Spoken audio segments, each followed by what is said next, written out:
bueno, muchas gracias por venir. Yo creo que nos imaginábamos, no sabíamos muy bien si iba a venir mucha gente, poca por lo del puente, pero muy bien porque hay bastante gente.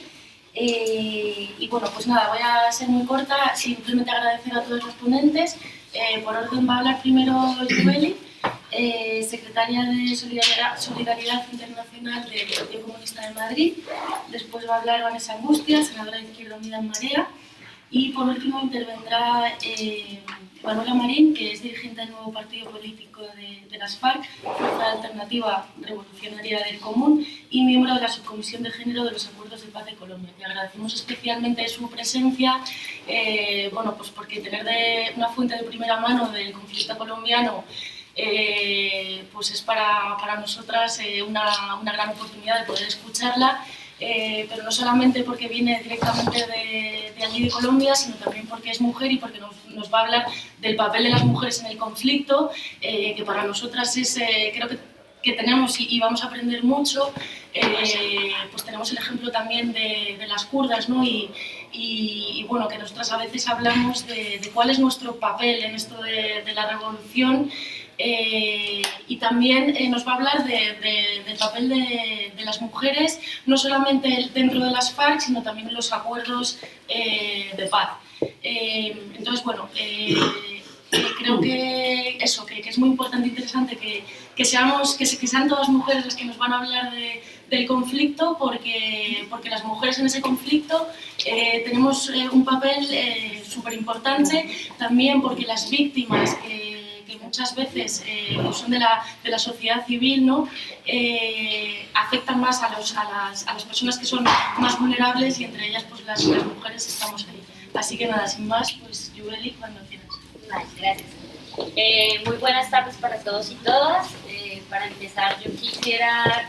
un saludo solidario de bienvenida a la paz de Colombia. Agradecer a la participación de todos y cada una de ustedes de asistir a este acto de solidaridad por la paz de Colombia, por la justa lucha de este pueblo colombiano. De todas formas, nos honra tener como presencia a Manuela Marín, es guerrillera, dirigente ahora del nuevo partido político de la Fuerza Alternativa Revolucionaria del Común, y también la presencia de las compañeras que hacen parte de esta mesa. Angustia por tenerte aquí, bienvenida una vez más en nuestra casa. A Cristina y a Nora, que así no está en la mesa, son las dos compañeras que han sacado todo el trabajo de feminismo en estas dos organizaciones, de tanto Izquierda Unida como el Partido Comunista de Madrid. Bueno, se realiza este acto realmente por iniciativa del Partido Comunista de Madrid. Es un acto que desde el área internacional organiza y promueve las orientaciones de solidaridad internacional que emanaron en el 20 Congreso del Partido Comunista de España y en el 10º Congreso del Partido Comunista de Madrid, con una concepción de ampliar y fortalecer la lucha contra el imperialismo, la lucha contra las intervenciones y las guerras de rapiña, las guerras sucias, el terrorismo como tal. Una lucha por la autonomía de los pueblos, por la paz mundial, por la soberanía, por el buen vivir de todos los pueblos árabes, euroasiáticos, África y América Latina, ¿sí? Y que toda esta lucha, además, va articulada a una lucha de esa Europa que busca un bienestar de los pueblos, ¿sí? Que día a día realmente estamos batallando, batallando contra ese salvaje capitalismo, contra ese neoliberalismo que nos empobrece todos los días, ¿sí? Mejor que yo, como todos ustedes saben, también soy colombiana, pero mejor que yo para hablarles de Colombia está Manuela, quien a través de su experiencia y de la actual situación que se ha vivido con el acuerdo de paz nos va a hablar las perspectivas que se avecinan ahora en las próximas elecciones que llegarán el 27 de mayo, y nos hablará unas perspectivas de cambio que pueden llegar a ver frente a la implementación, a la situación actual que se está presentando, y toda su experiencia que vivió en el proceso de paz durante los 4 años de acuerdo que se firmó allí en La Habana. Sin embargo, yo quisiera anotar pues, 2 temas muy puntuales. Uno de ellos es la aguda confrontación por la que atraviesan los pueblos de América Latina cuando se enfrentan contra los golpes de Estado asépticos, ¿sí? Esos golpes de Estados que tienden a generar una alta cirugía de rayos X, es por decir que está netamente implementado por impactos, por invasiones masivas de medios de comunicación que manipulan toda la opinión pública, que todas las verdades que se tienen las ponen entre comillas y que además utilizan las mentiras y los montajes utilizan todas esas mentiras y esos montajes contra los dirigentes sociales, los dirigentes políticos, contra los gobiernos progresistas, los gobiernos democráticos, ¿sí? Además promueven acciones vandálicas que con refinada cosmetería pretenden hacer pasar como justas luchas de los pueblos, en este caso como Venezuela, como Ecuador, como Honduras, Nicaragua, Argentina, Brasil y más aún relevante y dentro de poco que se presentó con Colombia. Un montaje, yo no sé si cuando yo digo montaje, aquí hago un paréntesis, todos me entienden el término de montaje. El montaje para nosotros quiere decir, hagan de cuenta, un escenario teatral, toda la falsedad, la mentira que realiza el gobierno de Estado, el gobierno de derecha, quien nos gobierna actualmente en Colombia, ese montaje que se ha hecho como narcotraficante a uno de los líderes más destacados dentro de las FARC, que es Jesús Santrich. Esto es una prueba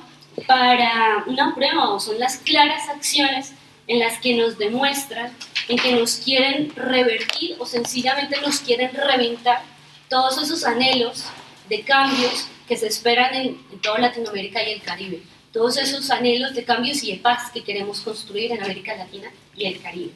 Pero yo les quiero decir una cosa, que estas provocaciones que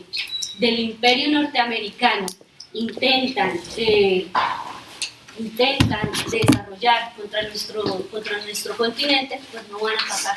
¿Y por qué no van a pasar? Sencillamente porque tenemos una experiencia de 60 años de la Revolución Cubana en la que nos ha iluminado un sendero de realmente de lucha de una unidad del pueblo, ¿sí? En donde nos ha enseñado realmente a trabajar por la paz, a trabajar por un progreso social y realmente a un trabajo en el que queremos esa democracia y esa soberanía por la que llevamos luchando por tantos años. Un segundo tema al que quiero hablar es que al salir de este acto de solidaridad internacional por la paz de Colombia y por tantos otros que desde el área de solidaridad y de migración queremos realizar con otros pueblos en lucha, la idea es llevar para el actuar a nuestra conciencia militante comunista, revolucionaria, democrática, o para el que sea creyente o para el que sea amante de la paz, un lema muy importante que salió de la Cumbre de los Pueblos, firmado el 12 de abril recientemente en Lima, Perú. Un texto que les voy a leer, en donde se dice: llamamos a la conciencia del mundo, a todos los hombres y mujeres de buena voluntad, a los movimientos y organizaciones sociales, a los partidos progresistas, a los artistas, creadores, intelectuales, a todo hombre y mujer de bien a sumarse a esta exigencia de paz por la vida y la estabilidad del mundo. Llamamos a defender a los pueblos que luchan por su soberanía, su independencia, su derecho a vivir en paz. A defender también a todos y todas las que luchan en cada rincón del mundo, por su tierra, sus derechos, por la libertad de expresión, por los derechos a la igualdad de género, contra los feminicidios, por salarios y pensiones justas, por los derechos sociales, por salud y educación pública, por todos los derechos que están siendo arrebatados en tantos países del mundo. Por eso consideramos que todas las luchas justas caben en la lucha por la paz.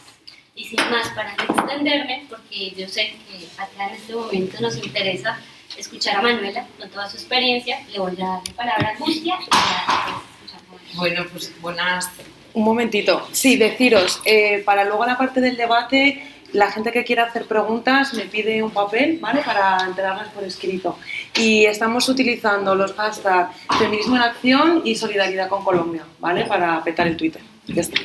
Gracias, Nora. Bueno, pues gracias a todas por venir y gracias a Nora, Cristina, Yubeli y sobre todo a Manuela por permitirme hoy, por darme la oportunidad de que yo pueda compartir este este espacio con vosotras. Evidentemente, a mí no me corresponde hablar de la política interna, por eso traemos aquí a Manuela como experiencia viva y para generar esos espacios de proximidad que nos ayuden a reforzar nuestras redes de apoyo y nuestras redes de colaboración en este marco global desde el que siempre hemos abordado, tanto desde el Partido Comunista de España como desde Izquierda Unida, la solidaridad, que es este marco de protección, de defensa, de colaboración y de conocimiento de los conflictos de clase y, por tanto, de defensa de la clase obrera en ese espacio común que nos permite la solidaridad internacional. A mí me correspondía, dado que por mi parte ahora veo tal vez las cosas más desde el espacio institucional, marcar un poco esos espacios que desde el derecho internacional, que desde el espacio mediático y desde el espacio compartido, político y social, que yo creo que son los 4 grandes ejes desde los que nos toca abordar el espacio de la solidaridad internacional, pues hablar no solo de las herramientas, sino también de la utilización que a veces se hace de esos espacios. Evidentemente, la responsabilidad o el marco de actuación que tenemos dentro del derecho internacional es muy acotado, pero es imprescindible para abordar desde nuestro punto de vista los conflictos internacionales y nuestra participación a mejorar la vida, mejorar la calidad de vida, que es una responsabilidad esencial dentro del marco internacional, dentro de cada Estado con el que interactuamos. Y en ese sentido, es cierto que no solo el derecho internacional entra a todas esas partes que en técnica jurídica enmarca el ius ad bellum, toda esa parte que empieza en el análisis, en la protección de personas y derechos de estados dentro del marco de los conflictos bélicos, de los conflictos armados, sino que tal vez nuestra parte de responsabilidad en el marco del derecho internacional es más importante precisamente cuando hablamos de la resolución de conflictos y, por lo tanto, cuando entramos en el marco de defensa de derechos de las personas y en el marco de la defensa de los derechos humanos, de toda la protección jurídica. Si el fin de todo esto, y queremos pensar que sí, es consolidar un espacio de paz, no consolidar un espacio solo de no violencia, sino un espacio que siente tal vez no a perpetuidad, eso sería igual ser demasiado positivas, pero sí generar un marco estable que permita la paz,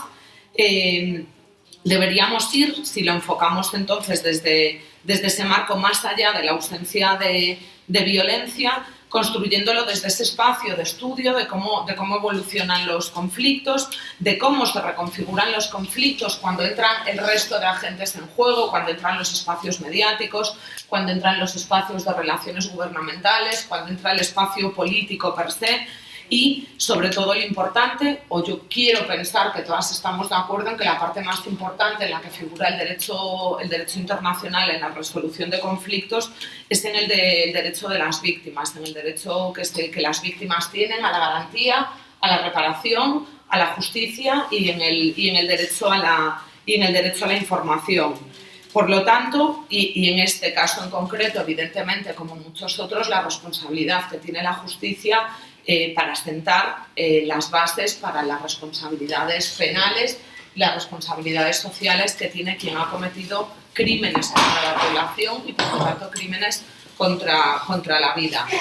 El espacio mediático, evidentemente, es un espacio totalmente interrelacionado con los espacios políticos, o cuando digo espacio mediático no me refiero solo a la responsabilidad, a la ética que tienen los medios de comunicación, sino a la utilización que los propios poderes políticos hacen de los espacios mediáticos. Y Colombia es un gran ejemplo de la utilización de espacios mediáticos, no solo en la parte interna del conflicto, en lo que afecta al propio Estado, sino en cómo se ha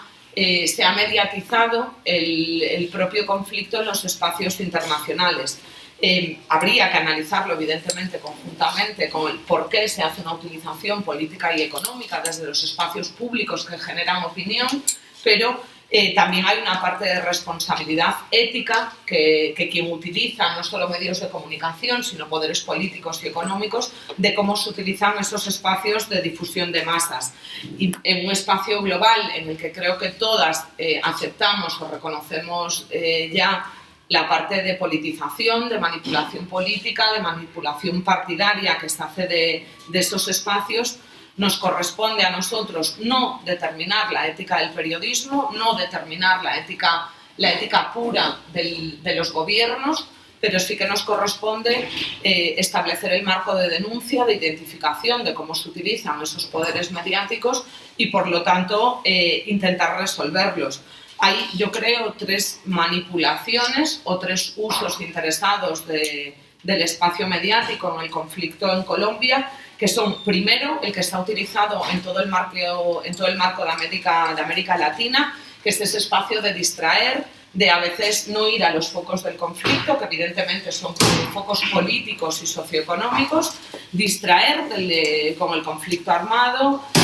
para nunca posicionarse dentro de los verdaderos problemas, que son el resolver esos orígenes políticos y socioeconómicos. Eso es precisamente lo que ha intentado hacer el proceso de paz y eso es precisamente lo que hace el Frente durante este proceso, no solo de marco político, sino también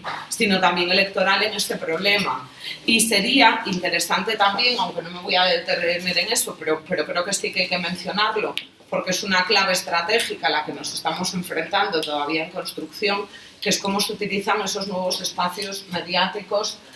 a través de Internet, a través de redes sociales, para generar grandes corrientes de opinión, posicionar en ocasiones mentiras o simplemente guiar a que en todo momento tuviésemos el foco puesto en los números, en el conflicto armado, en víctimas y no se permitiese generar ese debate que iría a resolver precisamente cuáles eran los orígenes del problema. Derivado de esto, y esto más ya en los espacios internos, en el propio Estado y no desde el marco internacional, se genera un problema, que es que se genera una alerta poblacional. Y esa alerta poblacional, evidentemente, lo que pretende no es solo establecer un marco de caos, establecer un marco de desorden, sino focalizar muy bien qué soluciones se plantean y cómo se plantean estas soluciones. Cuando no se aborda el conflicto en su globalidad y ponemos el foco en algunos puntos muy concretos del conflicto, lo que se provoca es eso, que las soluciones están absolutamente condicionadas porque se está provocando con esta alerta poblacional que se demanden soluciones en una única vía o en una vía muy determinada y, por lo tanto,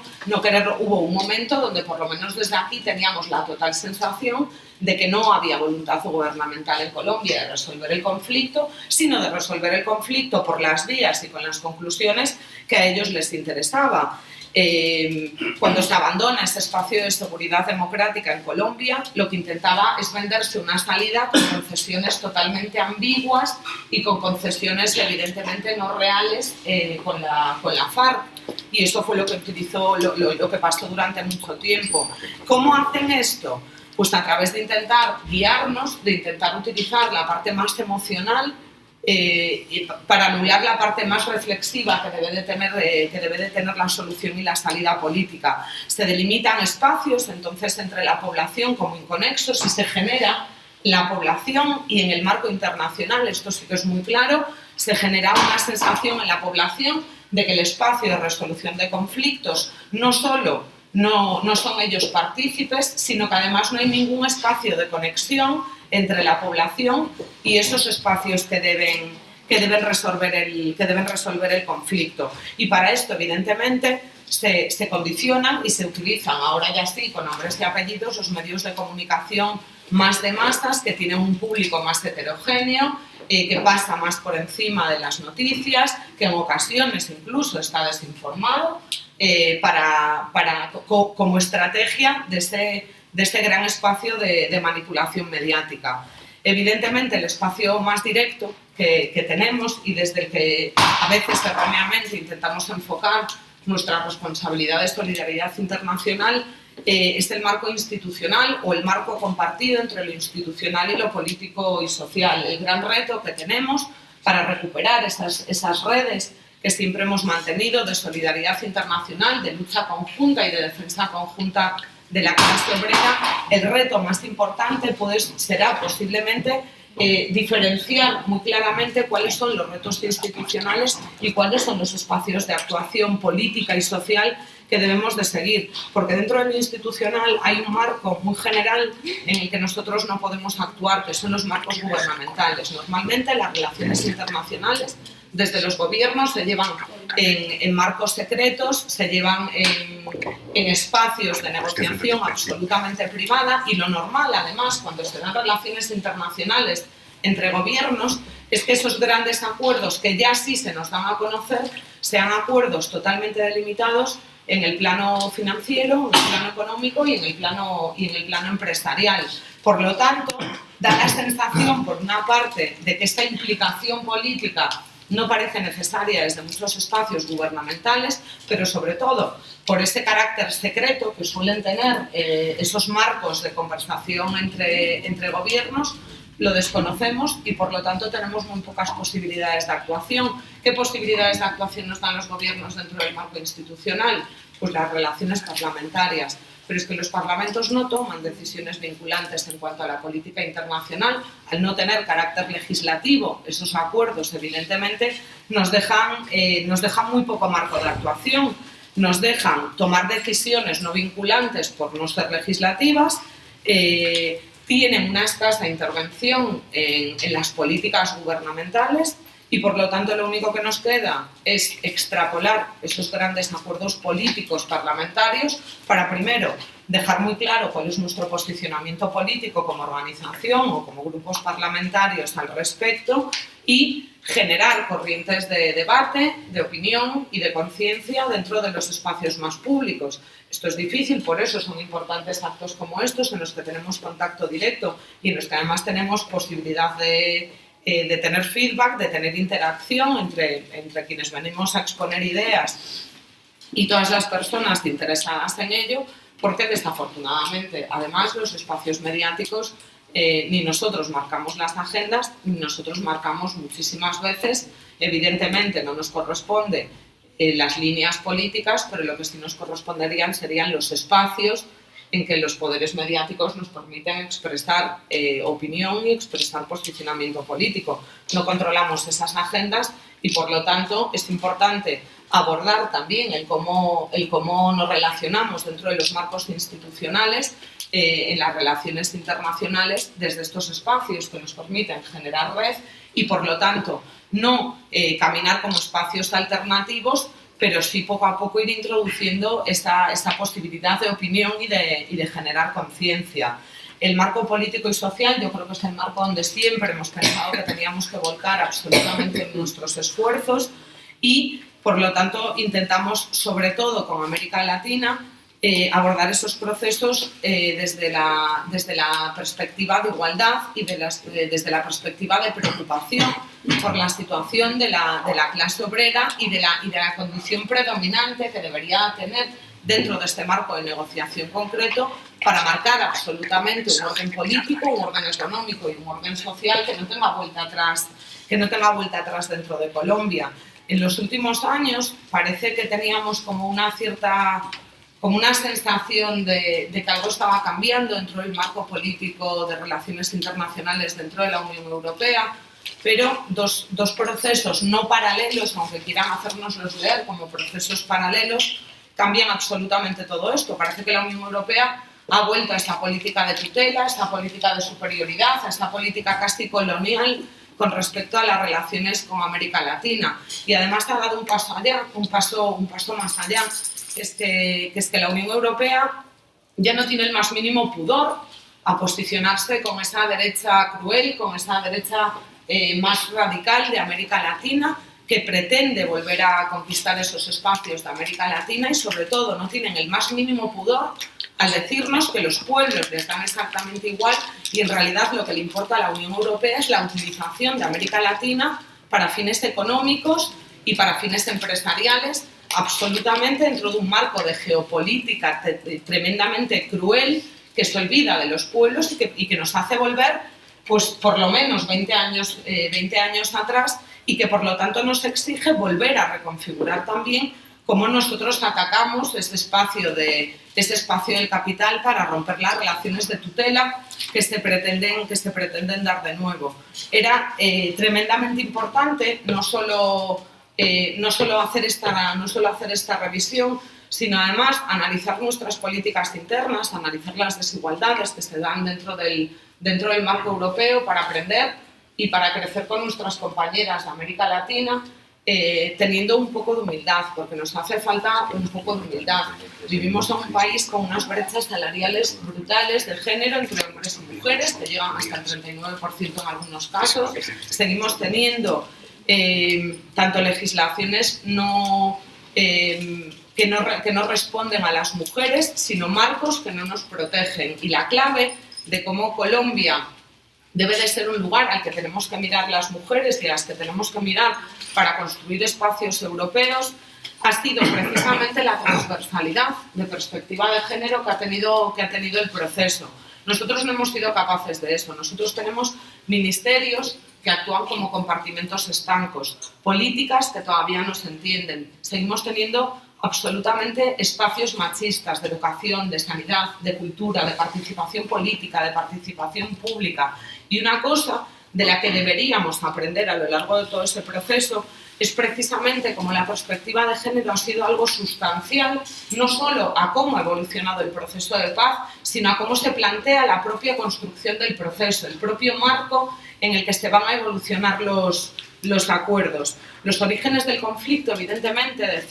lo decía antes, tienen un origen político y tienen un origen socioeconómico.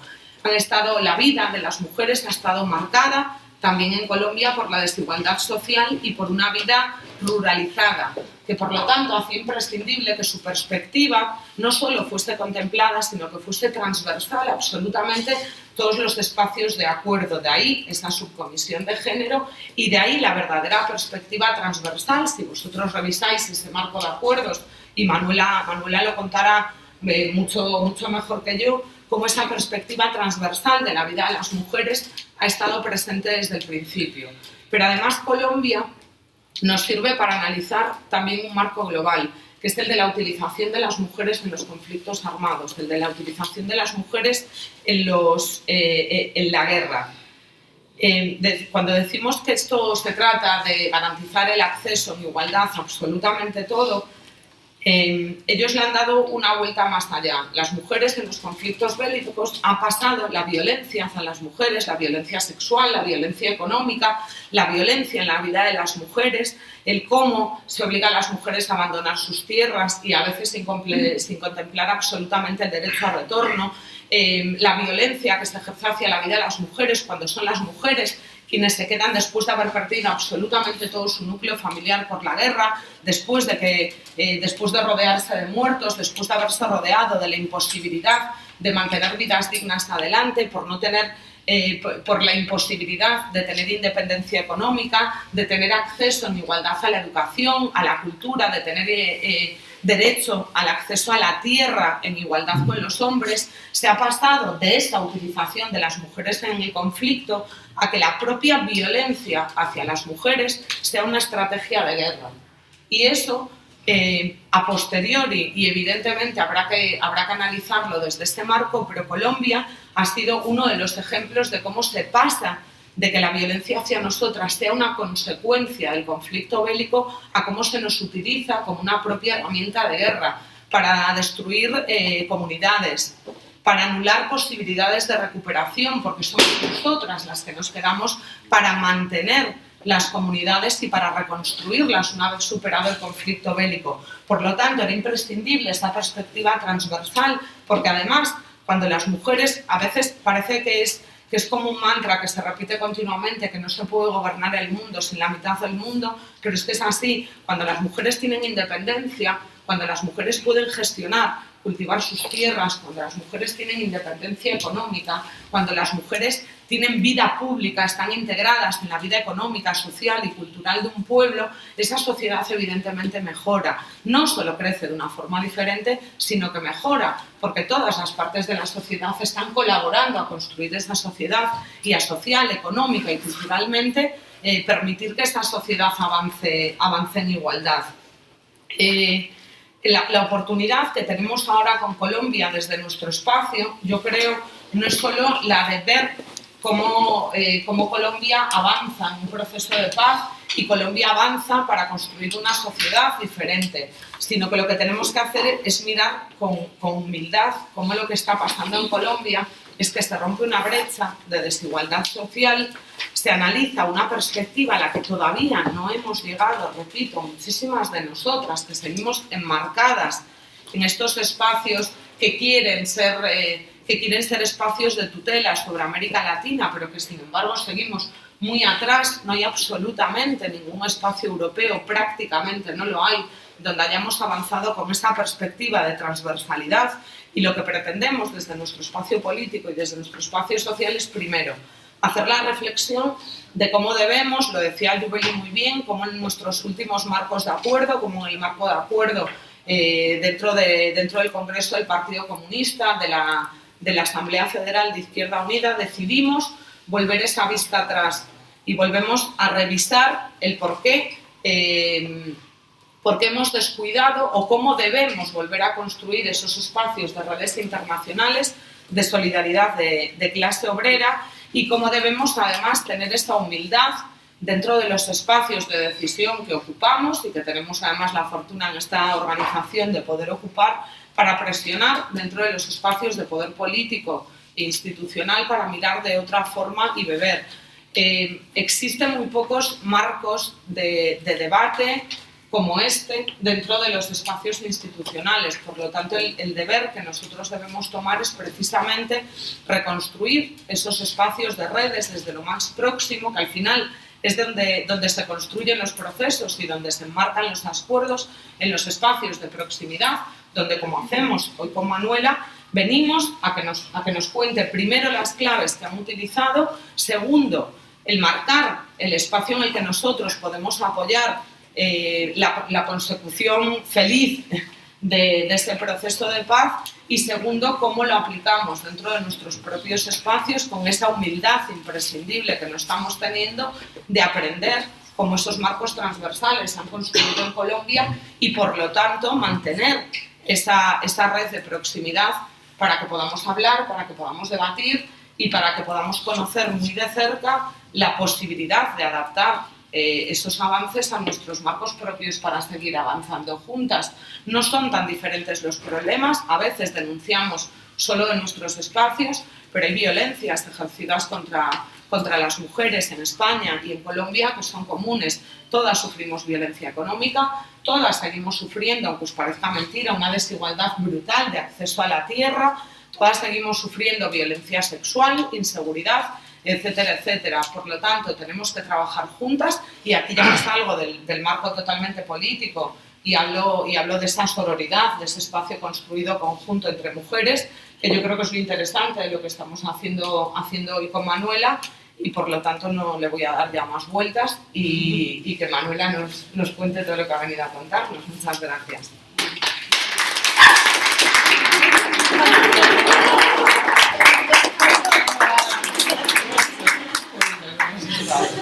Bueno, muy buenas tardes para todos y para todas. Pues para mí es un honor estar aquí. En primera medida quiero agradecer su presencia.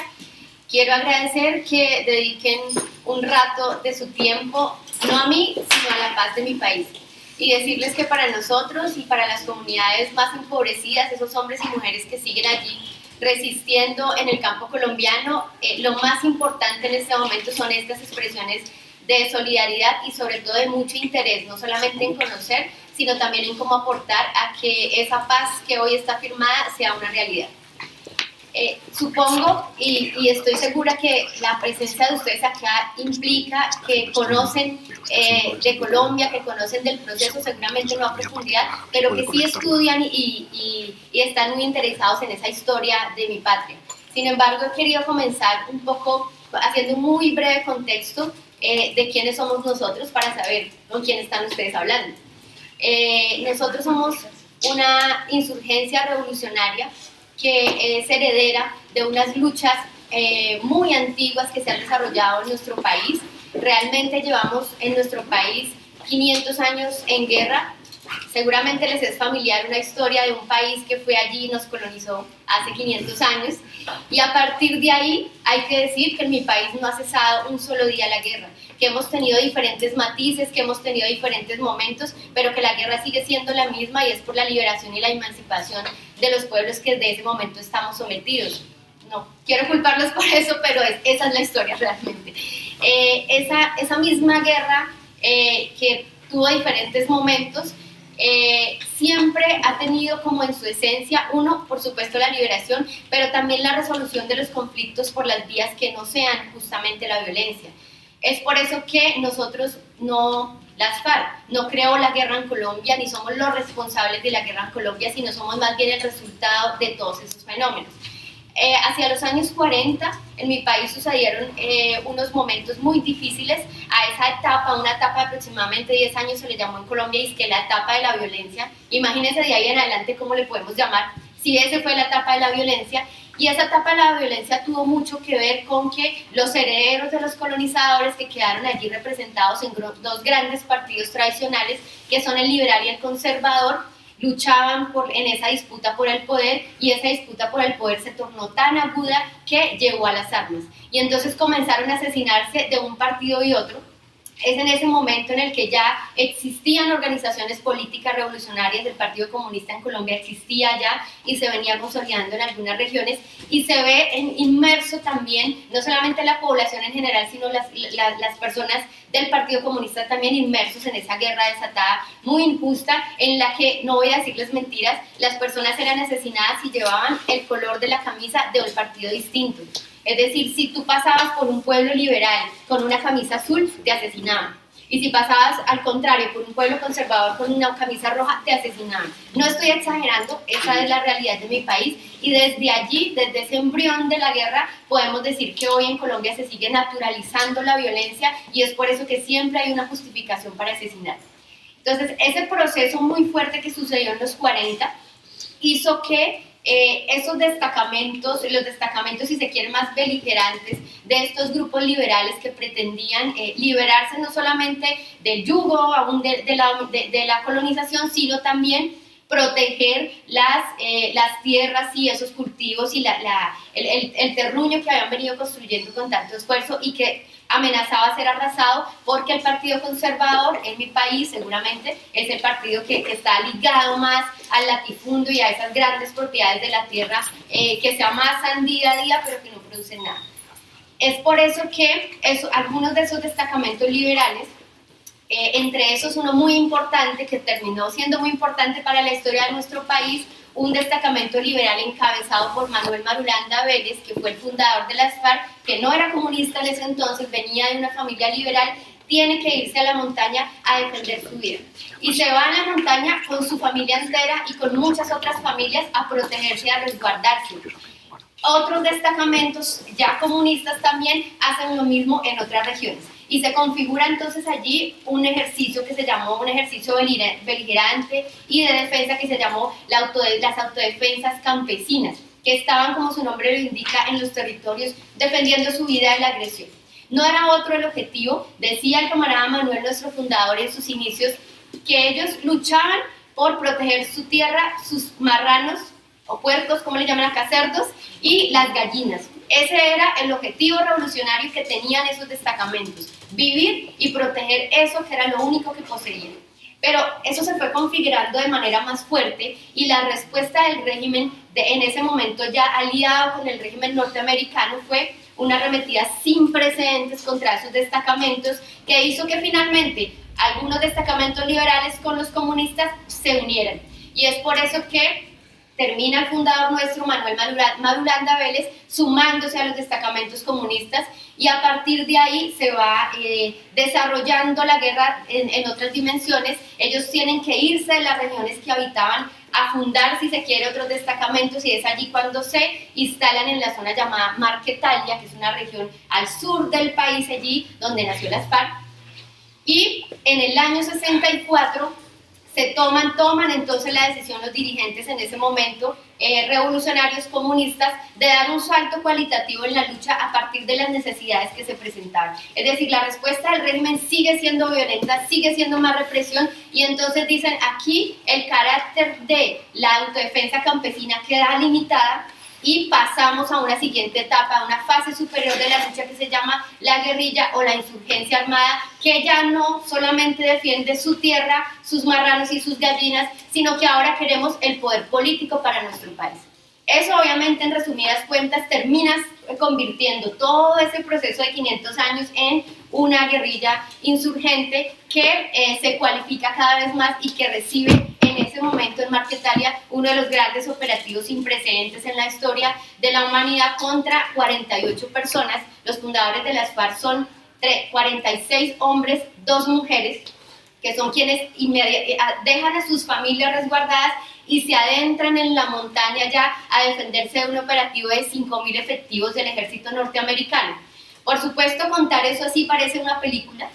parece que no fuera cierto, pero realmente sucedió así y tiene una explicación muy lógica. Los campesinos y campesinas encabezados por Manuel Marulanda Vélez tenían algo a su favor que ni un ejército armado hasta los dientes norteamericano entrenado en las mejores academias tenía, y era que conocíamos el terreno donde habitábamos y aún lo conocemos. Y esa fortaleza del conocimiento del terreno y obviamente de la pericia de esos campesinos y campesinas que toda la vida han guerreado en Colombia, hizo que no solamente se resistiera al semejante operativo, sino que saliéramos victoriosos. Cuentan quienes vivieron en esa época, que todavía los hay. Tenemos una de nuestras fundadoras que se llama Judith Grisales, que aún está con nosotros y tiene toda la riqueza de esa historia en adelante. Y ella nos cuenta cómo cuando venía el operativo de 5.000 hombres, decían ellas al camarada Manuel, ¿qué hacemos con 5.000 personas que vienen a atacarnos? Y él decía, en su buen paisa, él era de una región que en Colombia llamamos paisa y que tienen una forma de hablar bien particular, y decía, pues finalmente, entre más sean, más blanco dan. Es decir, más objetivo grande tenemos. Y nosotros tenemos la montaña a nuestro favor, ellos no la conocen. Nosotros tenemos además a las masas, a la población que conocemos y ellos no la conocen. Y eso definitivamente terminó siendo el embrión de la lucha guerrillera del ejército revolucionario más antiguo en la historia de la humanidad, en la lucha insurgente como fuimos nosotros, como este parte. Entonces,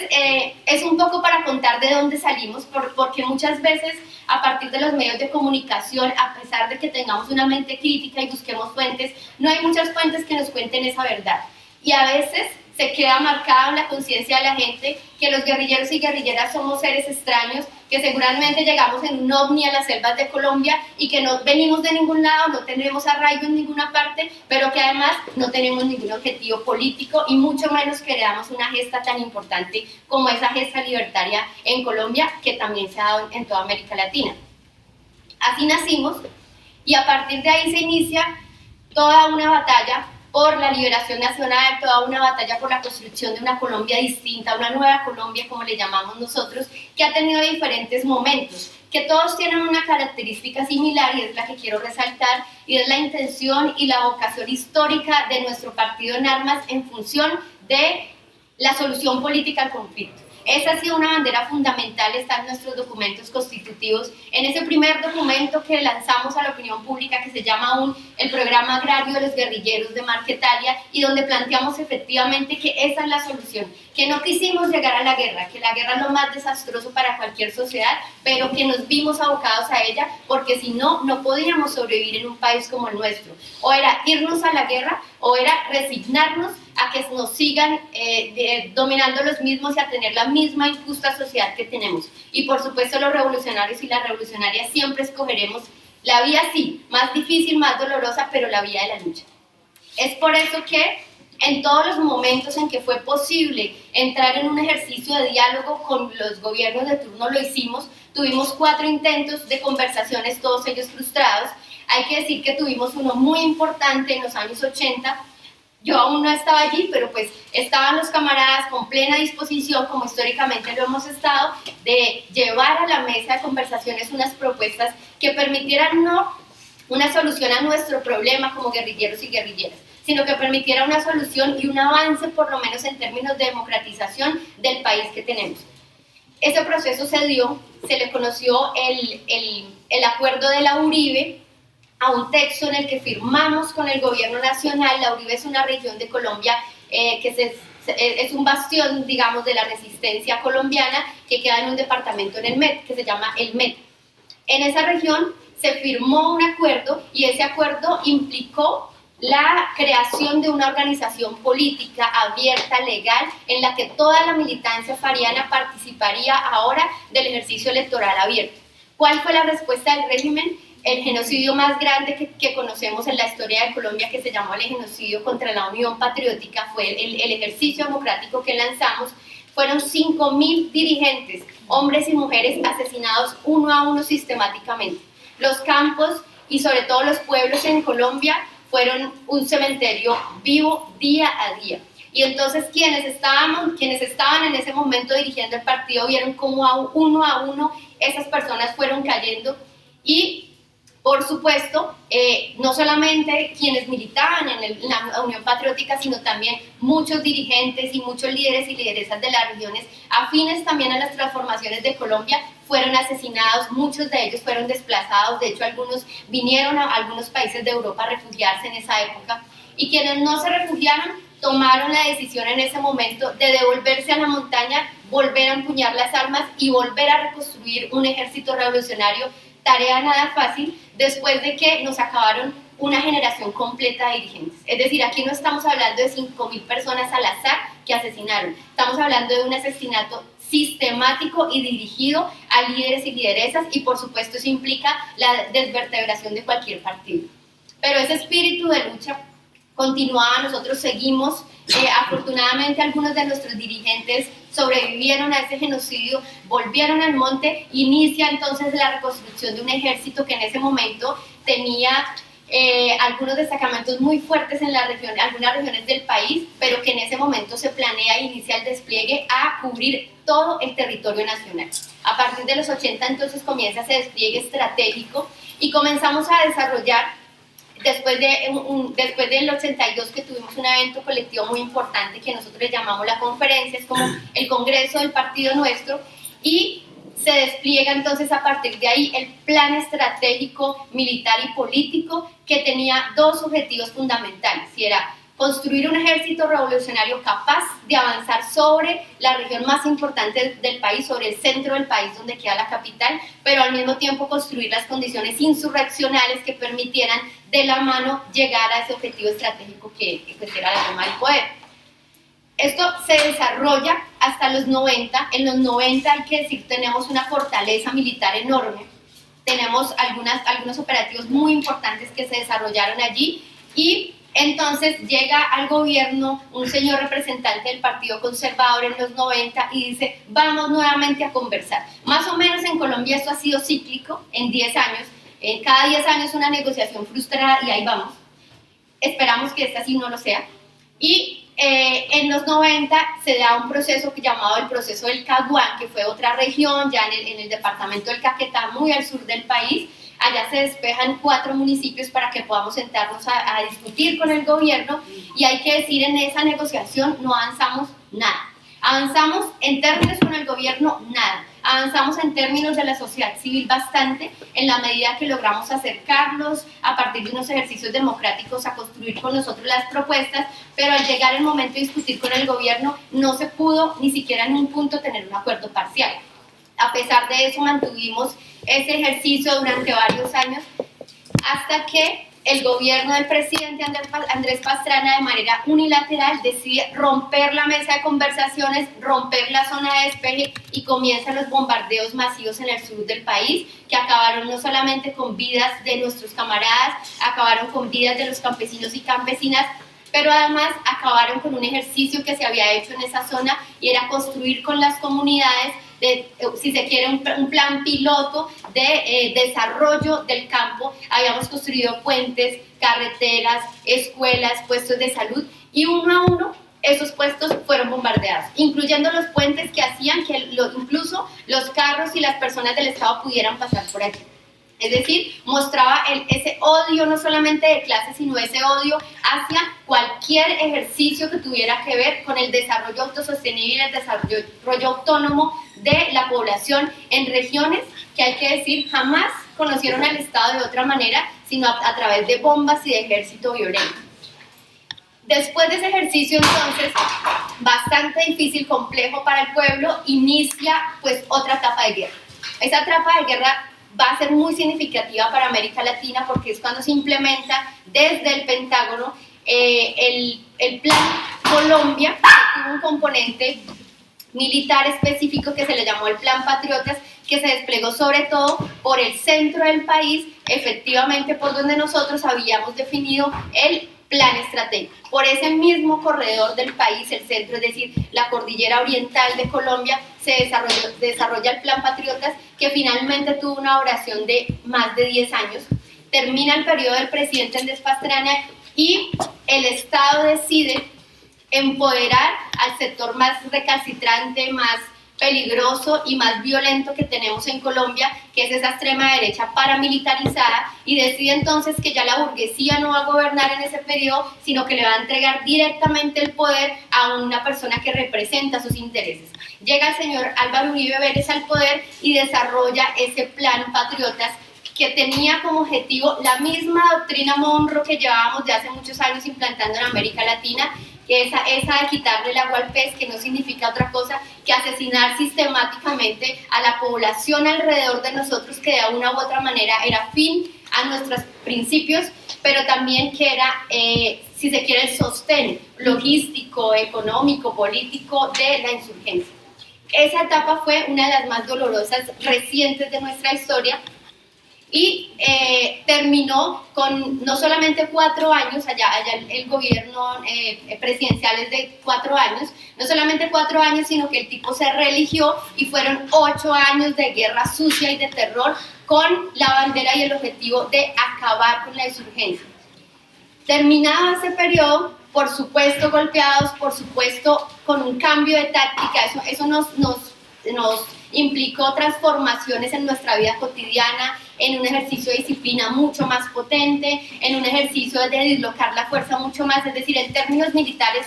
nos implicó adaptarnos, pero precisamente una de las características de una guerrilla es que se adapta a cualquier circunstancia, aunque cueste no solamente tiempo sino vidas, pero terminamos adaptándonos también a esa nueva realidad y generando no solamente una resistencia muy importante, sino un resultado que llevó a concluir a esa oligarquía que aún nos gobierna, que una insurgencia revolucionaria experimentada y sobre todo constituida tan fuertemente no se derrota militarmente, porque tiene un carácter indestructible en la medida en que nosotros no somos caudillistas, nosotros tenemos un ejercicio de política de cuadros que hace que, a pesar de que nos duela cada muerte, cada persona que desapareció en todos esos momentos de guerra, siempre hay alguien que se levanta el otro día con la misma bandera y continúa la lucha. Y ese conocimiento del terreno y esa experiencia y todo eso que acumulamos allí, pues nos hizo también entender que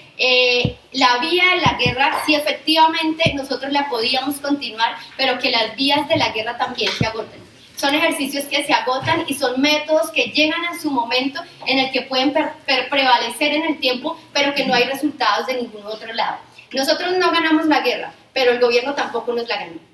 Llegamos a un punto en el que sí estábamos debilitados, habíamos sufrido mucho, pero había un gobierno también que, a pesar de todo el poderío norteamericano, de las armas, de los bombardeos, de la tecnología de punta, no pudo acabar con una insurgencia que no tenía en sus manos más que las armas mismas del pueblo y sobre todo una mentalidad de esa marulandista, decimos nosotros, de adaptarnos a cualquier situación y hacer que la situación, por difícil que fuese, podíamos sacar beneficio de ella.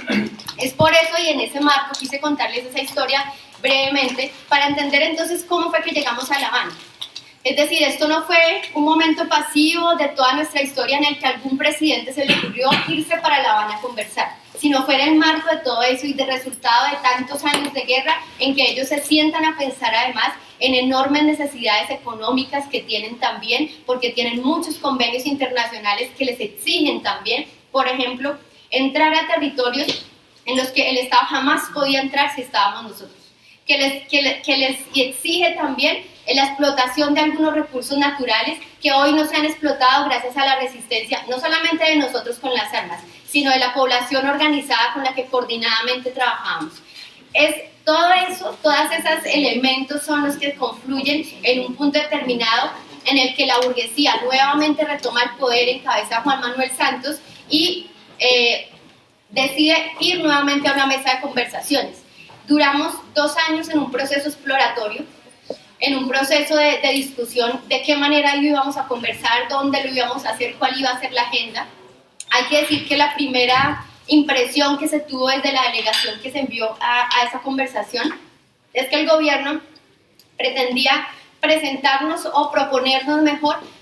una dejación de armas o una entrega de armas en condiciones dignas y ya. Es decir, la discusión con el gobierno simplemente para ellos se basaba en de qué manera íbamos a entregar las armas. Entonces, cuando muy dignamente nuestros representantes dijeron es que nosotros no venimos aquí a pactar una entrega de armas porque ustedes no nos han ganado la guerra.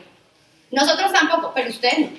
Y en esas condiciones donde no hay vencidos ni vencedores, aquí no se pacta eso. Aquí lo que se pacta es cuáles son las propuestas que nosotros tenemos para avanzar en este país y cuáles son los mínimos que proponemos para hacer que esas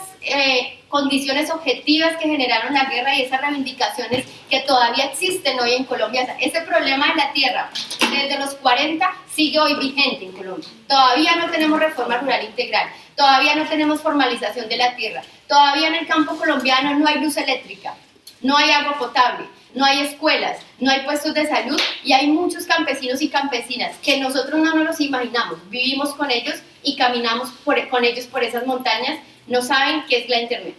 Para ellos es un extraterrestre. ¿Y en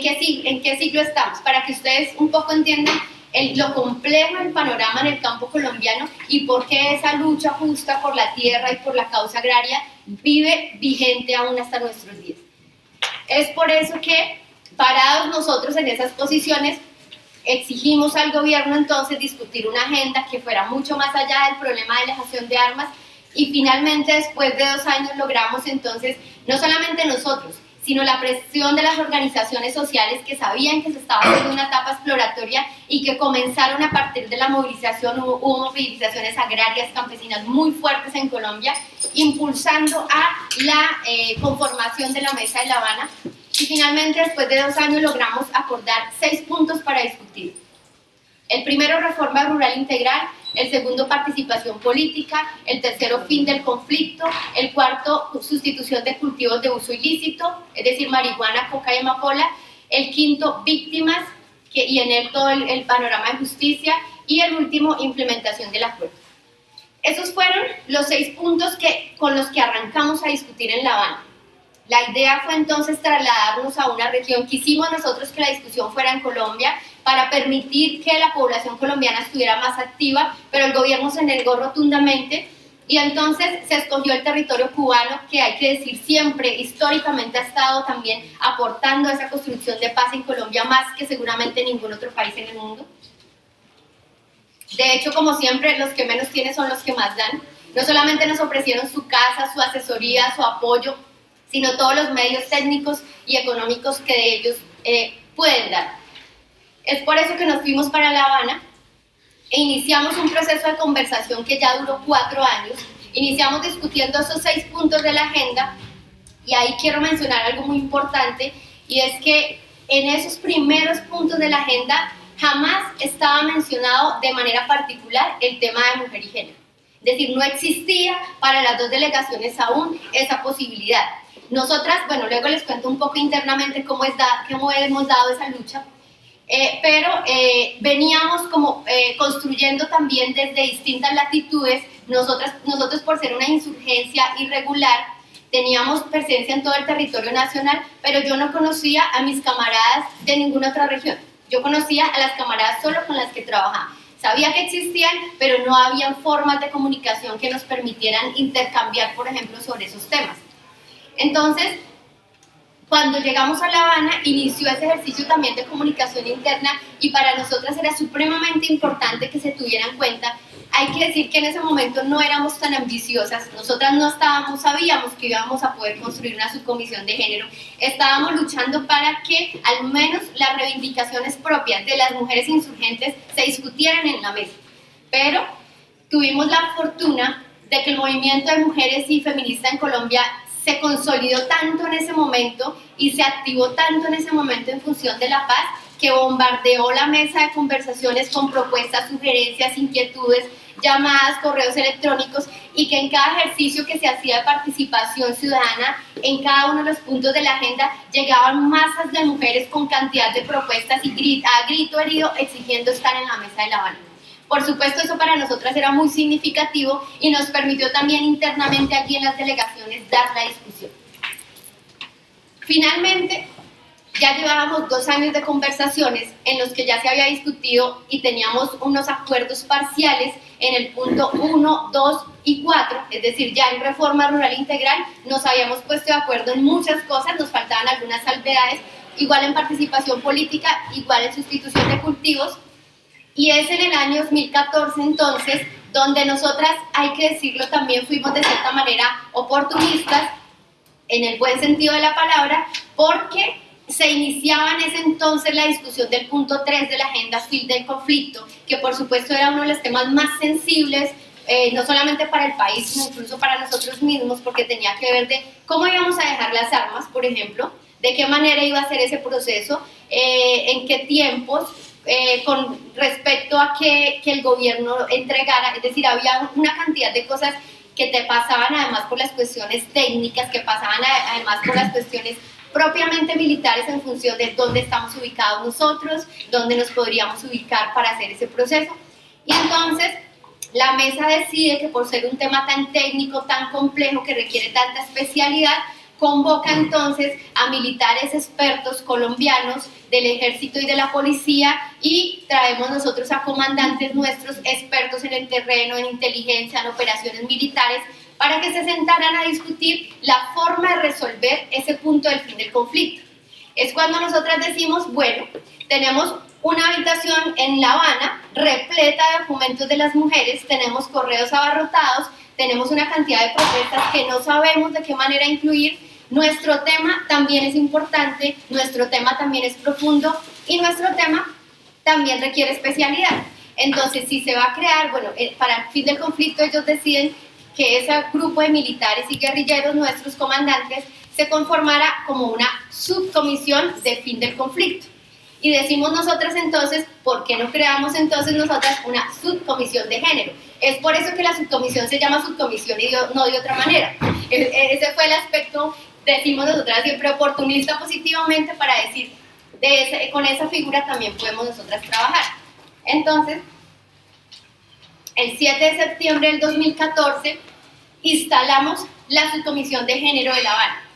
que éramos 5 representantes de la insurgencia y 5 representantes del gobierno, que hay que decir, no siempre fueron todas mujeres. Habían asesores, hombres del gobierno, graduados en las mejores universidades de Colombia, expertos en constitución, expertos en leyes, que a discutir con nosotras las mujeres insurgentes que habíamos estado, era con las campesinas y con las mujeres indígenas y negras en el campo. Eso a nosotras nunca nos asustó, realmente habíamos enfrentado cosas mucho peores, pero entonces nos pusimos sí con un reto muy enorme, que era cualificar y encontrar de qué manera insertar entonces en los acuerdos todas esas propuestas de mujer y género. La primera propuesta con la que llegó el gobierno es que adornáramos el acuerdo colocándole los y las, nosotros y nosotras, y que con eso estaba solucionado el problema y listo, la subcomisión acabó su trabajo. Tal cual. Obviamente también nos dio risa, obviamente también nos pareció absurdo que además personas dizque estudiadas en las mejores universidades con todos los doctorados nos vinieran a decir una bobada como esa, como decimos en Colombia, y dijimos, no solamente porque las mujeres sí han propuesto cosas, Es que el problema es que las mujeres no están allá en Colombia diciendo, métanos allá, ¿sí? Queremos que nos nombren. No, las mujeres están diciendo, en reforma rural integral, en el punto 1, queremos esto. En política queremos esto. Entonces no podemos dar una respuesta simplemente que sea una cosa tan ridícula como adornar un acuerdo que no significa absolutamente nada, sino ser para ellos políticamente correctos. Entonces, ahí partió la discusión y nos dimos a la tarea, como ya habían acuerdos parciales, de estudiar todo lo que ya se había firmado, es decir, ya no podíamos salirnos de ahí, lo que ya se había firmado en reforma rural integral, por ejemplo, para poner un ejemplo, y decir, en este capítulo podemos poner tal propuesta, en esta otra de programa podemos derivar tal cosa para las mujeres. Nosotras trabajamos, también hay que decirlo porque fue una realidad,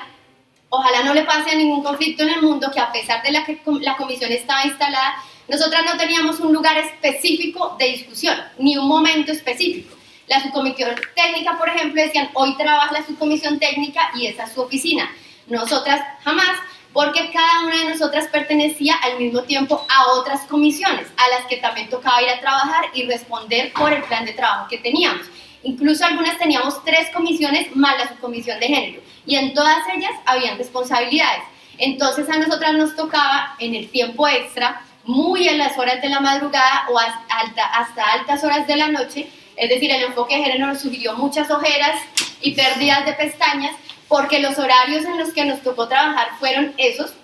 y muy a las 8 de la mañana con nuestros hombres que llegaban a trabajar en otras comisiones, llegar nosotras también después de estar trasnochadas desde las 3 de la mañana. Ese fue el reto que nos pusieron y pues ese reto lo cumplimos. Realmente sí nos parecía, pero decíamos finalmente, esta es la puerta de entrada. O sea, por aquí tenemos que entrar para demostrar que esto es importante y de ahora en adelante no puede seguir pasando que sea una subcomisión tan importante, pero que tenga que pasar en estas condiciones trabajar.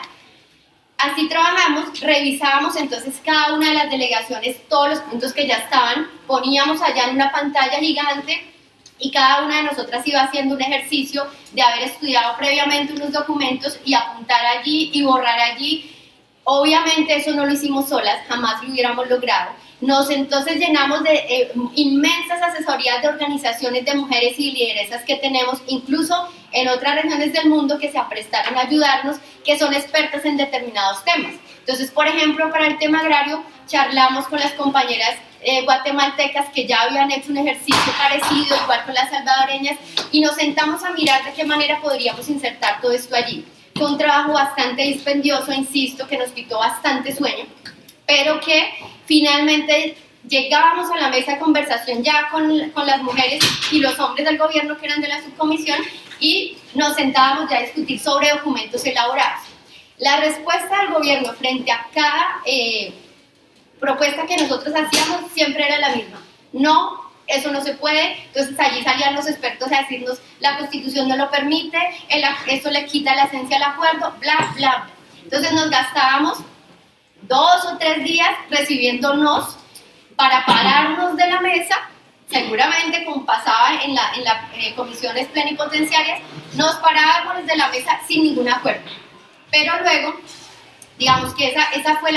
para entender un poco que esa es la escuela que se hace en esos ejercicios de negociación,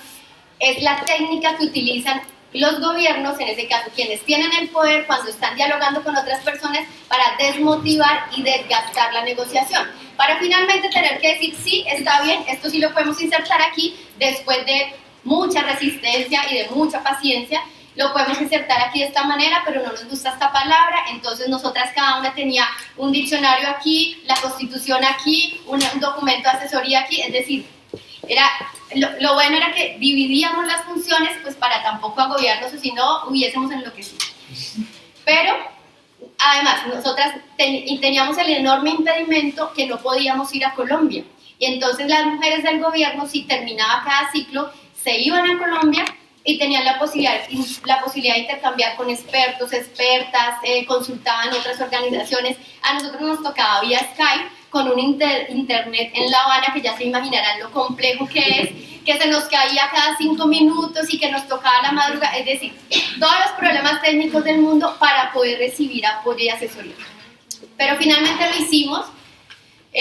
Después de que terminamos la revisión de los 3 puntos que ya estaban acordados, ya iniciamos en paralelo con la mesa general a discutir los puntos que faltaban, que era el quinto, el 3, el quinto y el sexto, y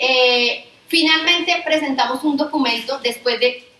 muchas peleas con estas mujeres. Hay que decir, y creo que también de forma anecdótica eso sirve para entender un poco que sí son distintas las relaciones que generamos los hombres y las mujeres. Y es que la mesa en pleno también tenía problemas, también tenía dificultades, también se paraban de la mesa, pero no lograban algo que nosotras hacíamos, y era que a pesar de ser enemigas antagónicas, de estar al frente de mujeres burguesas, ya se las dije cómo son y cuáles eran los objetivos y de pronto el espíritu de género que ellas tenían, que era la falda y no más, era todo su espíritu de mujer, y lográbamos a pesar de eso tener relaciones de cierta camaradería, si se quiere, o solidaridad, mejor, o sororidad, frente a cosas muy puntuales. Entonces, por ejemplo, alguna de nosotras se enfermaba y las mujeres del gobierno nos llevaban las medicinas de Colombia que en Cuba no se conseguían. O incluso tenían detalles como en el cumpleaños de alguna de nosotras nos llevaban detalles, o en las relaciones de pronto se ponían tan distendiosas las reuniones que decíamos en medio de ese calor y la Habana tropical, quitémonos todos los zapatos y sentémonos en el piso y intercambiemos documentos, o sentémonos, escuchemos una canción todas y nos relajamos y ahí sí seguimos, porque si no nos vamos a matar. Y eso, digamos, todos esos ejercicios que hicimos creemos que son completamente distintos, ¿sí? O sea, nosotros nunca nos imaginábamos a Iván Márquez con Humberto de la Calle comiendo maní sentado en un tapete, jamás. O sea, ese tipo de cosas no se dan. Entre nosotras sí lo logramos y terminamos, digamos, en una relación muy cordial, que implicaba, por ejemplo, que ellas nos decían, sigo con las anécdotas porque creo que eso grafica mucho lo que quiero decir, nos decían, por ejemplo, ¿cómo hacen ustedes siendo mujeres insurgentes que llevan, en mi caso, por ejemplo, 16 años en la montaña y que hace eso no venía a la ciudad? ¿Cómo hacen ustedes para verse bien? ¿Cómo hacen ustedes para escoger la ropa en la que van a un acto protocolario? ¿Cómo hacen ustedes? Porque ellas obviamente tienen una concepción muy distinta a eso, y nosotras siempre decíamos, nosotras aprendimos a hacer nuestra ropa en la guerra y aprendimos a vernos femeninas incluso en la guerra, porque es nuestra esencia. ¿Cómo no lo vamos a hacer aquí? ¿Sí? Y es decir, nos ponemos lo que nos hace sentir más cómodas, pero además lo que nos representa también como mujeres. Y entonces a veces, incluso algunas de ellas nos decían, ¿qué me pongo? ¿Me puedes aconsejar qué me pongo mañana? Pues estoy en el Caribe, no sé, esto, cosas de esas que uno decía, pues finalmente no se pueden dar sino entre mujeres, así en las discusiones fuéramos antagónicas. Bueno, finalmente presentamos el documento final, la mesa en pleno lo aprobó, realmente no hubo mayores discusiones allí. A veces creemos porque no se tomaron mucho la tarea de estudiarlo y verlo con mucha dedicación, pero se aprobó. Presentamos el primer acuerdo, lo firmamos en Cartagena y nos devolvimos a La Habana un poco a terminar los últimos detalles del acuerdo, y entonces es cuando el gobierno colombiano decide que los acuerdos deben pasar a un ejercicio democrático que le llamaron el plebiscito. Es un ejercicio de plebiscito, mejor dicho, y por decisión unilateral dice vamos al plebiscito. Nosotros dijimos no, primero en la Constitución no es necesario plebiscitar un acuerdo de paz porque es un tratado de paz y el presidente tiene facultades para firmarlo con un grupo al que le haya dado categoría y reconocimiento de insurgente, es decir, una beligerancia política. Podemos firmar el acuerdo, pero el gobierno, por si quiere complacer un poco la ultraderecha y calmar esos ánimos, vamos a hacer un ejercicio democrático. Ese ejercicio democrático no solamente era innecesario, sino que se hizo tan mal que el gobierno jamás hizo una campaña de pedagogía y de que la gente, imagínense ustedes, esa gente campesina en las condiciones que les acabo de decir cómo viven, la mayoría de ellos analfabetas, la mayoría de ellos que además si saben leer no tienen tiempo porque todo el día tienen que trabajar para mantener a sus familias y esa es su mayor preocupación. ¿Cómo se van a leer un texto de 310 páginas con lenguaje técnico? De hecho, ni siquiera gente de la academia se lo lee.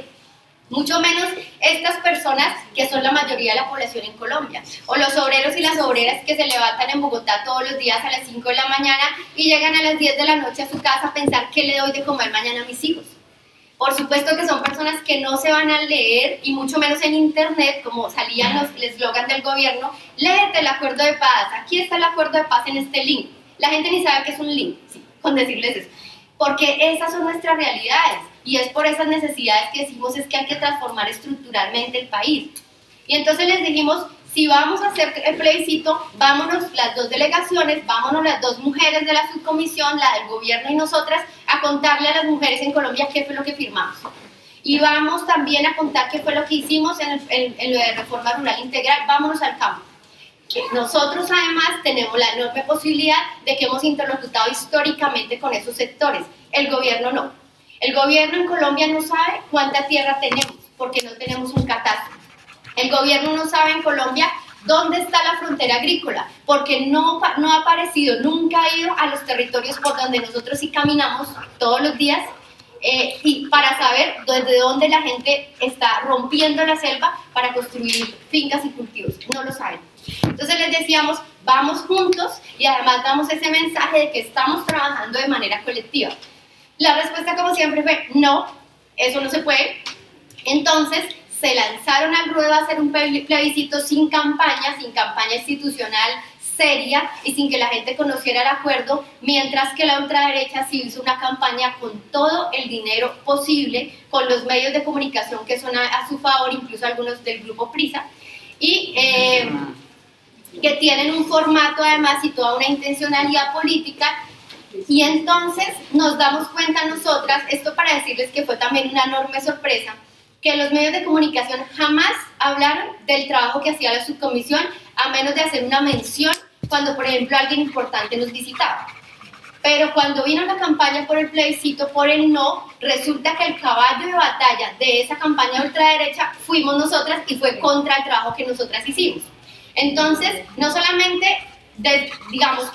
desestimaron lo que habíamos firmado en La Habana, sino que la mayor campaña que se hizo en Colombia fue decir que esas viejas locas de la subcomisión de género habían firmado cosas como esta. No voy a mentir, es completamente cierto, que de ahora en adelante en todos los colegios y escuelas les iban a enseñar a los niños y a las niñas a ser homosexuales. En serio, no es mentira. Ustedes pueden leerlo, ver en internet la propaganda de esa época, los periódicos de esa época en mi país, donde dicen eso. Aquí la Santa Iglesia Católica, que también gracias a aquellas personas que los colonizaron tenemos hoy en Colombia, la Santa Iglesia Católica, las iglesias evangélicas, en los colegios, los medios de comunicación decían cosas como esa. Se tomaron la tarea de poner el buscador ahí en el Word y buscar cuántas veces aparece la palabra mujer y género en el acuerdo. Y esa era la campaña. ¿Cómo es posible que en el Acuerdo de Paz de La Habana aparece 250 veces la palabra mujer y género? ¿Y qué? ¿Sí? Entonces, como insertamos también el tema de diversidad sexual, porque también con ellos y ellas hicimos un ejercicio muy importante, dijimos: es importante no solamente su reconocimiento, que eso ya, o sea, sí, lo reconocemos y lo respetamos, pero más allá de eso, los derechos que ya tienen hoy adquiridos en la Constitución, llevémoslos a la práctica y prioricémoslos en el acuerdo. Entonces también aparecía muchas veces el concepto mujer, diversidad y género. Entonces se nos decía que nosotros habíamos acordado, por ejemplo, cosas como esas, que la tierra, el fondo de tierras, que le iban a quitar a unos buenos empresarios en Colombia, que no son latifundistas, sino son buenos empresarios, que son tan buenos que le dan trabajo de obrero todavía a los campesinos. Entonces, que les íbamos a quitar la tierra a ellos y se las íbamos a entregar a las familias homosexuales. Entonces, que todo el mundo en Colombia se iba a casar con un gay para ir a quitarle la tierra. Cosas de esas que son tan violentas, tan absurdas, pero que en una sociedad como la nuestra, atrasada, que solamente ve Caracol y RCN, que tiene unos niveles de miseria terribles, calan. Y calan a tal punto en el que cuando se vieron los resultados del plebiscito, en las regiones más pobres, no las más afectadas por la violencia, en esas por supuesto la gente votó sí a acabar la guerra, pero por ejemplo en las localidades más pobres de Bogotá, en Bogotá nosotros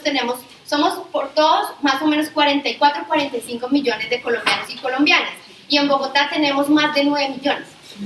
Y más de 9 millones sobre todo ocupando unas localidades de miseria, que son los cordones de miseria en Bogotá, y allí en esos cordones de miseria ganó el no.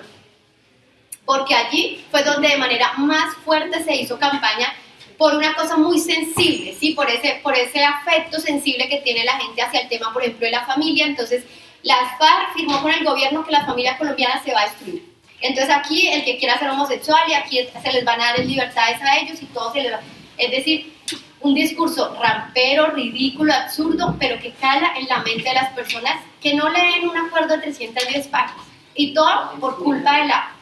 nula campaña del gobierno y una decisión absurda de generar todo ese ambiente político dramático. Finalmente, nosotros en Colombia le llamamos a cuando tenemos una decepción amorosa o cuando tomamos mucho alcohol y al otro día tenemos resaca, le llamamos la tusa. Entonces nos entró una tusa colectiva que le llamamos la plebitusa, que hizo entonces que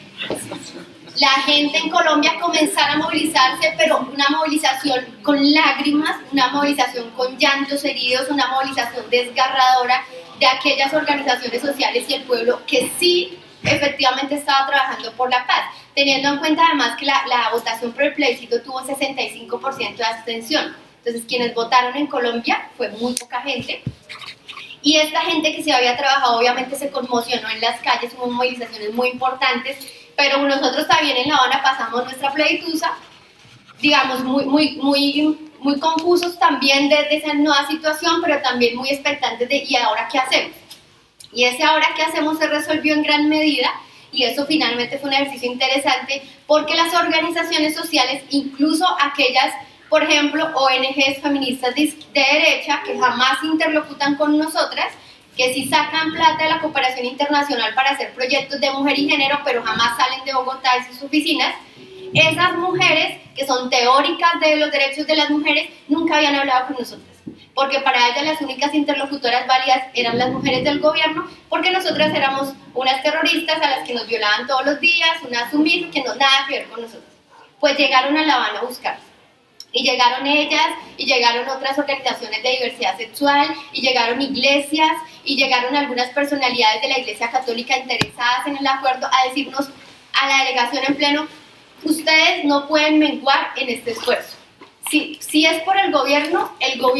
va a romper el acuerdo, perfectamente lo hace, y va a sacrificar la esperanza de paz por quedar bien entre los grandes poderes de la oligarquía. Nuevamente hacen un pacto de élites y nosotros para la mierda y nuevamente a la guerra.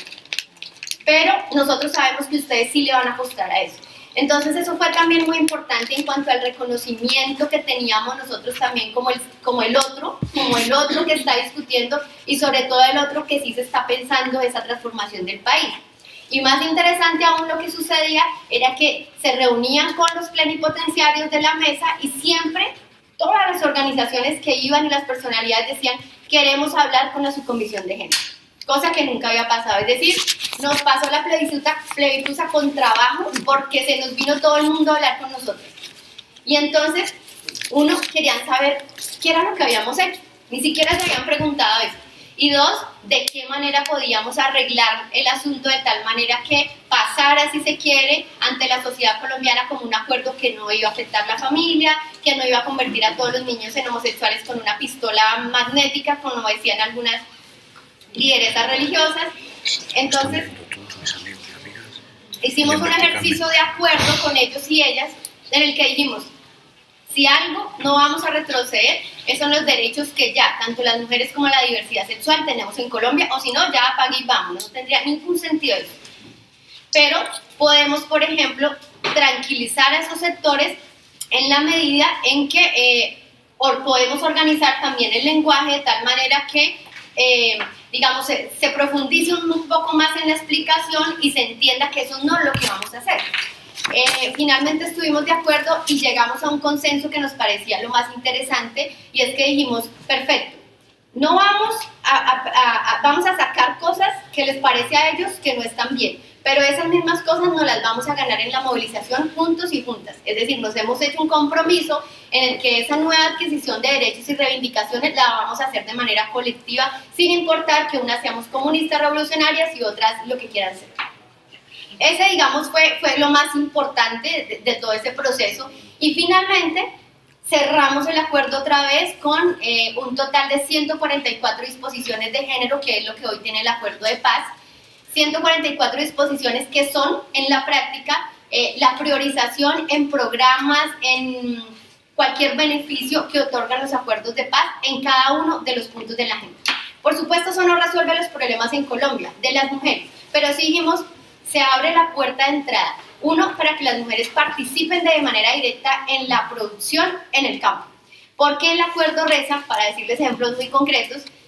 que cuando se cree el fondo de tierras y se vaya a hacer la asignación de esas tierras, debe priorizarse de manera particular y especial entregar las tierras y titulárselas a las mujeres, pero no a las mujeres por dependencia de la condición que tienen frente al hombre, es decir, no a la mujer por ser viuda, porque eso vuelve y nos limita a la relación que tenemos con el hombre, ni a la mujer por ser cabeza de familia, sino a la mujer por ser mujer trabajadora, por ser mujer del campo que se ha ganado eso y que puede vivir con su esposo, pero que la tierra puede ser de ella. Y eso creemos que comienza a cambiar la concepción de la gente, no solamente de estas mujeres, sino la sociedad en su conjunto. Así en cada uno de los puntos. En la participación política igual, cuando se abre, por ejemplo, de la creación del estatuto de la oposición, que hoy no existe en Colombia, es decir, cómo va a funcionar eso. Decimos, de manera prioritaria se deben citar a ese ejercicio de construcción de ese programa a las organizaciones de mujeres lideresas que están hoy en los territorios. No a estas ONGs de derecha que vimos bien en Bogotá, sino a las de territorios que además tenemos identificadas y claramente vistas porque hemos convivido con ellos. Y así en cada uno de los puntos. Por supuesto que hacia afuera, digamos que en los ejercicios que hicimos con organizaciones de mujeres del exterior, incluso hicimos un ejercicio muy importante que fue un encuentro de mujeres excombatientes de todo el mundo. Llevamos entonces a mujeres de Centroamérica, fueron mujeres de Sudáfrica, de Irlanda del Norte, incluso de un país asiático que allá nos enteramos que existía, que se llama Asha, hay que buscarlo en el mapa. Es un país en el que hubo insurgencia, en el que las mujeres participaron en la insurgencia, hoy están en el poder y hay muchas lideresas guerrilleras hoy allí ejerciendo también. Y todas ellas al unísono nos decían dos cosas. Primero, nosotras no logramos nunca lo que ustedes hicieron. Ni nosotras no, las mujeres colombianas en general. Nunca lo hubiésemos logrado. Es decir, ese carácter inédito del enfoque de género hay que potenciarlo y hay que garantizar que a partir de ahora, en cualquier lugar del mundo donde se pretenda resolver un conflicto, tengan que tener en cuenta de manera particular a las necesidades y las reivindicaciones de las mujeres, porque si no es así, seguramente y tranquilamente el conflicto no se resuelve. O sea, si no tenemos en cuenta esas necesidades de la mayor cantidad de la población, en Colombia somos el 52%, en las FARC somos el 40%. Y además somos las mayores víctimas de la guerra. Así es en mi país. ¿Cómo es posible entonces que no nos tengan en cuenta de manera esencial y particular y que solamente pretendan adornarnos con nosotros y nosotras? Entonces, ese fue el primer mensaje. Y el segundo fue, lo peor que puede pasar es si efectivamente el enfoque de género no se lleva a la práctica. Porque entonces no solamente viene la desesperanza de las mujeres que están hoy supremamente entusiasmadas por eso, sino también el peor ejemplo negativo para el mundo, que luego de esa experiencia inédita está fracasando. Así terminamos, volvimos a Colombia e iniciamos pues todo un proceso ya de cómo entender el plan para lograr implementar ese acuerdo. Un poco para contarles cómo vamos hoy. Hay que decir que el balance es bastante negativo. En general, el acuerdo de paz se desarrolló un plan a largo plazo, un plan a 10 años de implementación que se llama el Plan Macro de Implementación, y ese plan contempla unos pasos muy definidos. Ese plan contemplaba, por ejemplo, de qué manera gradual nosotros teníamos un protocolo y unos tiempos para hacer la dejación de armas, el cual cumplimos estrictamente. El plan contemplaba cómo nosotros nos íbamos a ubicar en zonas veredales transitorias y que allí vamos a ubicar toda la fuerza y a establecer una serie de compromisos con el Estado, como nuestra legalización, como la entrega de todos nuestros bienes, incluyendo escobas y traperos que teníamos, absolutamente todo. Cómo íbamos a hacer también ese ejercicio de las estructuras, por ejemplo, de milicias y de partido clandestino que teníamos, ubicarlas también y consolidar un partido legal. Todo eso se ha cumplido hoy, pero en la parte que le correspondía al gobierno, que implicaba, por ejemplo, garantizar planes y programas específicos para la reforma rural integral, para los demás puntos, no se ha cumplido. Hay que decir que si se ha cumplido hoy, más o menos el promedio está en un 10% de lo que hasta hoy debería haberse llevado a la práctica, con unas gravedades enormes, y es que, por ejemplo, en el capítulo de reincorporación, que es muy pequeño en el acuerdo, que es lo que tiene que ver con nosotros y nosotras, cómo vamos a dar ese salto a la vida civil para que no sea un salto al vacío, como más o menos está pasando, no se ha cumplido nada. Estamos nosotros en unos espacios ya que se llaman espacios territoriales de reincorporación, ya se le cambió la figura a las zonas veredales, y estamos esperando aún que empiecen los proyectos productivos de los cuales vamos a sobrevivir. Ese, digamos, era el objetivo de esos espacios. Nosotros conformamos proyectos productivos territoriales de acuerdo a la región donde nos encontramos, a lo que sabemos hacer, y el gobierno ya hoy debería haber implantado esos proyectos. No hay ni uno solo funcionando en todo el país. Tenemos unas enormes expectativas frente a eso, nuestra seguridad económica, pero también nuestra seguridad jurídica. Lo que contaba la compañera cuando iniciamos, tenemos hoy ya un camarada capturado con un proceso de extradición a Estados Unidos supremamente injusto, y tenemos también hoy 60 hombres y mujeres, sobre todo hombres asesinados de nuestras filas, que han salido de los espacios territoriales a visitar sus familias, y en eso se han generado esos asesinatos, y la respuesta del régimen ha sido que son líos de faldas o problemas sentimentales que ellos tenían. Es decir, todo ese panorama tan complejo hace que hoy tengamos muchas preocupaciones frente a lo que viene,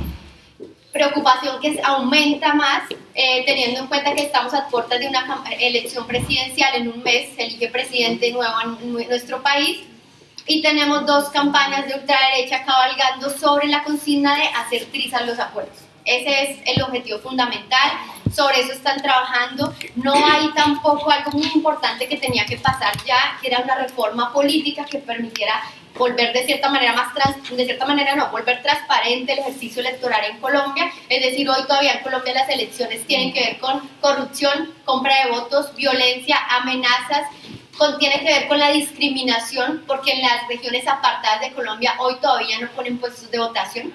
no son reconocidas, o pasan cosas como que en medio de las elecciones se va a la luz una hora, y cuando aparecen, como no es voto electrónico sino meter tarjetones, cuando aparecen ya no sabemos cuántos votos hay para cada quien allí.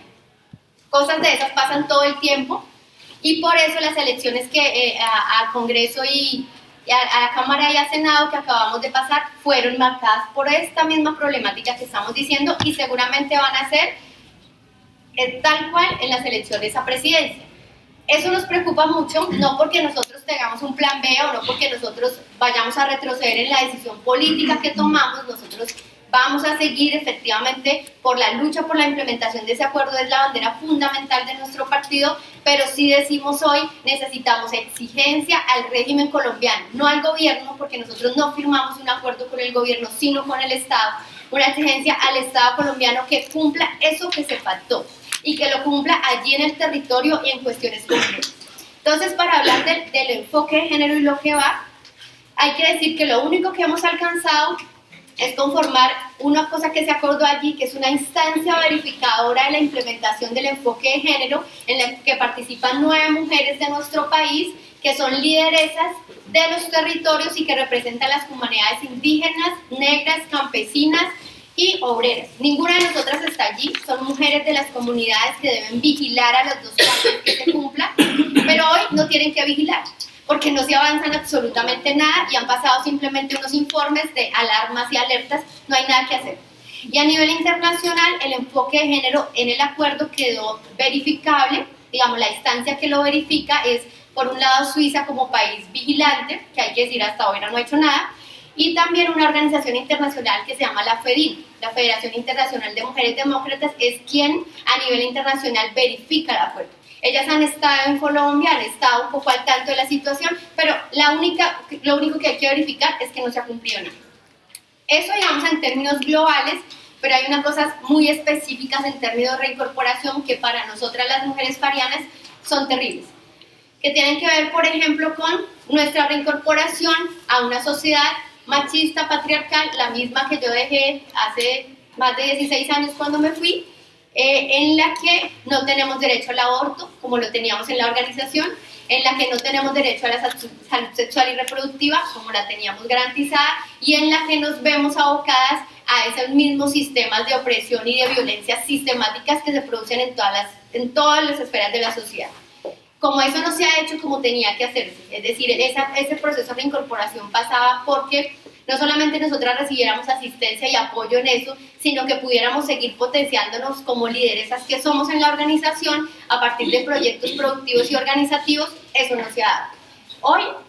estamos implementando, estamos nosotras mismas de manera siquiera autónoma, diciendo vamos nosotras a conformar entonces esas organizaciones. Queremos conformar una red nacional de mujeres farianas, estamos este mes trabajando muy fuerte en eso. Tenemos ya unos documentos constitutivos y queremos de manera, digamos, nosotras mismas, a partir también de la ayuda y el apoyo que podamos recibir, conformar una organización que nos permita suplir de cierta manera esas necesidades que hoy son absolutamente, digamos, riesgosas para nuestra vida como mujeres reincorporadas, pero sobre todo para nuestra vida política. Porque, por ejemplo, tenemos hoy muchas madres, han nacido muchos niños y niñas de la guerra, tenemos muchas madres que hoy están anuladas del ejercicio político organizativo porque tienen que cuidar a sus niños, porque la sociedad no es como las FARC en la que no había división sexual del trabajo. La sociedad de Colombia es machista y patriarcal en la que dice aquí se le da trabajo es a los hombres que tienen fuerza. Las mujeres vayan a la casa a cuidar el niño o la niña, sin guarderías para que ellas tengan tiempo suficiente de hacer otras cosas, sin salud garantizada, es decir, hay todo un engramaje allí que tiene que ver cómo funciona el Estado colombiano, que hoy nos tiene pues con unas alarmas y unas preocupaciones bastante altas. Es por eso que el diagnóstico que tenemos de los espacios territoriales es muy preocupante también, porque, por ejemplo, en algunos de ellos, en los que éramos 300 personas, hombres y mujeres que llegamos, hoy quedan 40. Esos son como los casos más dramáticos, pero en general, en cada uno de los espacios territoriales, hace muy poco hicimos un ejercicio de diagnóstico, resulta que la mayoría, el 80% de las personas que se han apartado de los espacios territoriales son las mujeres. Y eso tiene esta explicación, y es que es ese proceso de reincorporación de un salto al vacío a una sociedad completamente distinta a lo que nosotras estábamos acostumbradas, a lo que vivíamos, pues implica que haya que buscar las familias, que haya que buscar la solución a su problema, que haya que anularse políticamente, y eso pues, digamos, es lo que queremos revertir a partir de ese ejercicio de red de mujeres que queremos conformar, a las que las invitamos a que no solamente conozcan nuestro proyecto, sino que nos den aportes en todos los sentidos, que nos cuenten de qué manera ustedes lo ven, que nos cuenten de qué manera consideran que podríamos hacerlo mejor. Es nuestro primer ejercicio, digamos, de carácter legal que queremos hacer como mujeres farianas, en la que vamos a recoger no solamente a quienes estuvimos en armas, sino también a quienes estuvieron en la clandestinidad y a nuestras mujeres de las familias nuestras que están también esperando ese proyecto organizativo que nos ayuda a impulsar de manera fuerte pues todas las ideas e iniciativas que tenemos. Pues